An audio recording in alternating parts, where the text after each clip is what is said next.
He was a portly, balding man of few words, and Angus could tell that he was going to be hard work. Bernard smiled at the client. "Let me introduce you to Angus Lovejoy and his partner Brian Finkel. These two reprobates created our award-winning Real Fires campaign." Angus and Brian stepped forward and shook the limp, pudgy hand of the client, who still hadn't said a word. "Well, chaps, I think we may as well cut to the chase and reveal our proposed campaign to Gary here. Angus, would you like to do the honours?" Angus was going to present, but had suddenly felt terribly anxious, and he now instinctively knew that Brian would be better with this guy. Brian would never get fazed by anything or anyone. He gestured to Brian, who picked up the cue immediately. That's what Angus so liked about Brian. He always knew the score. They may have been very different in so many ways, but when it came to work, they were perfectly in tune with each other and on the same wavelength. It was undoubtedly the key reason for their astonishing success in such a relatively short period of time. Well, there couldn't have been many, if any, creative teams in the business who'd gone and won a D&AD Silver for their very first TV campaign. Brian pulled several presentation boards from a portfolio and placed them face down on the boardroom table.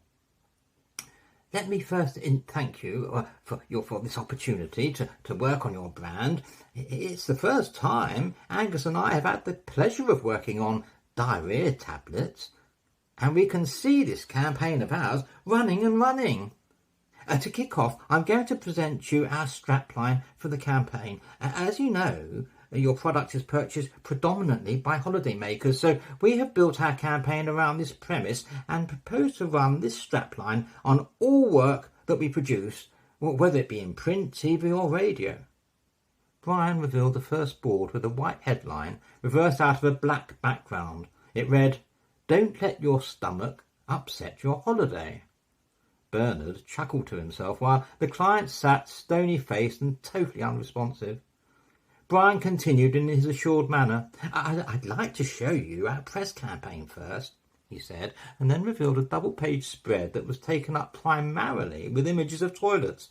Underneath each was a location such as the Empire State Building, New York, the Uffizi Gallery, Florence, the Scala, Milan, and so on.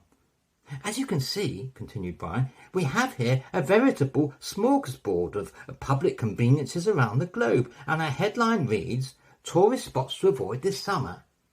At this point the client scowled and chose to speak. "There seems to be a careless error in your layout."